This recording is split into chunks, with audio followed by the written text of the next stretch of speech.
Good morning. Today we are finishing up our series on the waters. And I wanted to start today with a poem from Mary Oliver. She passed away a few years ago, but she's one of my favorite poets, and the same goes for a lot of other people. This poem is called Thirst.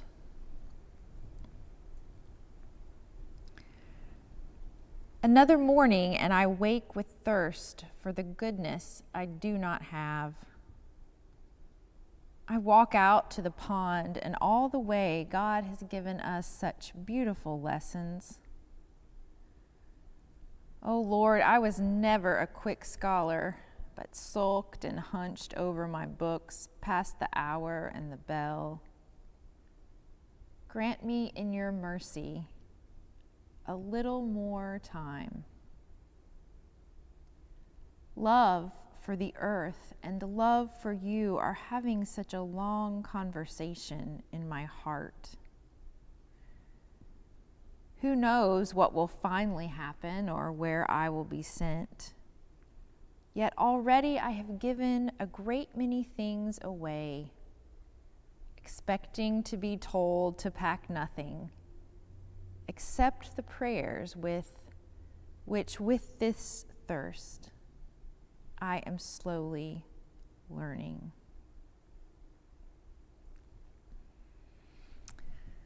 I love that line, love for the earth and love for you are having such a long conversation in my heart. I think it speaks to the tension that so many of us feel between longing for the way life was before and longing for a better kind of life, or longing for the stability of the way things are now, and yet desiring something more. I suspect this is the kind of tension that the Israelites were feeling as they wandered further into the desert toward this elusive promised land. They didn't want to go back to Egypt. Or did they? They didn't want to be enslaved, but at least it was predictable. They wanted to go to the land of milk and honey that God had promised, but this trip is taking longer than expected. And there is no storehouse or pantry of food, only the daily manna falling from the sky. At least in Egypt, there were fish and fruit in abundance. Would the land of milk and honey really be worth all this work? So they grumble. As Elisa mentioned, this is just one of many episodes in the desert where the people make their discontent known to Moses and to God. The word complain is used over and over again in this section of the book of Exodus. It reminds me of one of my favorite fragments of poetry from Rumi. It's from a poem called Mean-Spirited Roadhouses. It goes, "You set out to find God, but then you keep stopping for long periods at mean-spirited roadhouses."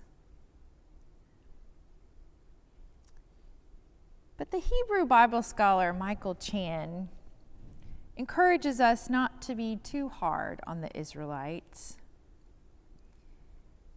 In one of his commentaries, he says, before we pillory the Israelites too severely, we should note that they are not only on a journey through the wilderness, they are also on a journey of the soul.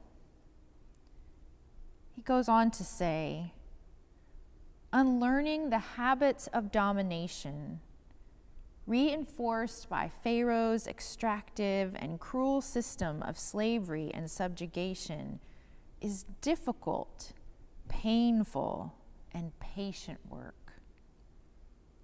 It is the work of generations. We also might imagine that even within the Israelite community itself, there were systems of hierarchy and domination built into that system as well. It's not too difficult to imagine that a hierarchy of power and privilege meant that some people had actually had it better in Egypt than others. Some of them were more hungry for liberation, because for some of them, the oppression had been worse. And yet they must journey together as the entire community of Israel toward that vision of a just and righteous society that God had promised. There's a popular beer slogan that you might have heard. Stay thirsty, my friends. It's tempting when we read these passages about grumbling and complaining to understand this thirst that the Israelites express as some type of deficiency of character or faith, a failure to recognize all the ways that God has already provided for them. But every time the Israelites grumble and complain, it is this thirst and insistency that leads ultimately to a response from God. You know, some of us had it better than others before the onset of our current global crisis. I think one of the functions of privilege is that it can lull us into a sense of contentment and complacency about things that really matter. We are aware that other people are thirsty, but we stop being thirsty ourselves. This can be a temptation for churches, especially ones that have been around as long as UBC, even ones with a progressive history. It can be tempting to think that because of this proud history, the preservation of this institution known as UBC is synonymous with the work of justice. It might be, it can be, but this is not a given. With every new generation and iteration of this congregation, we must refine our vision and recommit to doing the work anew. Paul Taylor has been providing us with little episodes in the history of UBC all week as we have celebrated these glorious 112 years. In the one that he wrote about racial reconciliation, one of the things that I noticed was how with every new pastor, with every new era in the life of the church, this commitment to racial justice has had to be renewed. Whether it was Blake Smith and the work of desegregation, or Larry Bethune and his efforts to build relationships with African American clergy and Black churches in Austin, or whether it's what we've been doing the last few months, to listen to the cries of those who are protesting in the streets, crying out for justice. We have to find our thirst in every new generation. In the Gospel of Matthew, Jesus himself says in his most famous sermon, "Blessed are those who hunger and thirst for righteousness, for they will be filled." Blessed are those who hunger and thirst for righteousness. Not blessed are those who hunger and thirst for certainty and security and control.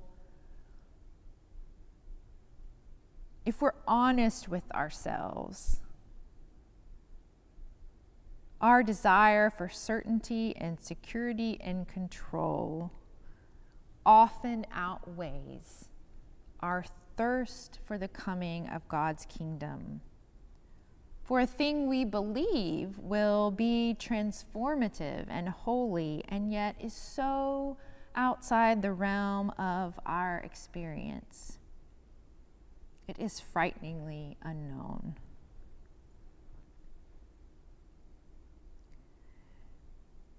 In these times when we are tempted to complacency or contentment, let us look to the sea of the people filling our streets in this moment. Young people, people of all ages and races, coming from different socioeconomic backgrounds and life experiences. Yes, there are some bad actors who are seeking out violence and destruction, but that's not the major narrative. Look to the sea of people filling our streets. Let them be our guides, for they are fed up with the way things are. They are clear-minded that we still need to get to the promised land. They are crying out to God for mercy and justice and righteousness to rain down. They are demanding of God, "Do Black lives matter to you, God?" They are waiting for a response from us and from the God of Abraham and Isaac and Jacob and those who grumbled in the wilderness.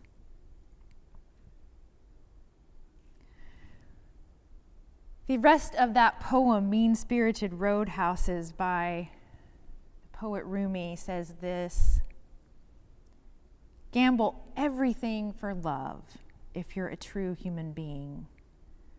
Half-heartedness doesn't reach into majesty. Don't wait any longer.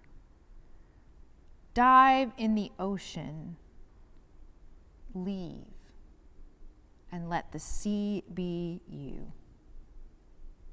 Stay thirsty, my friends. Amen.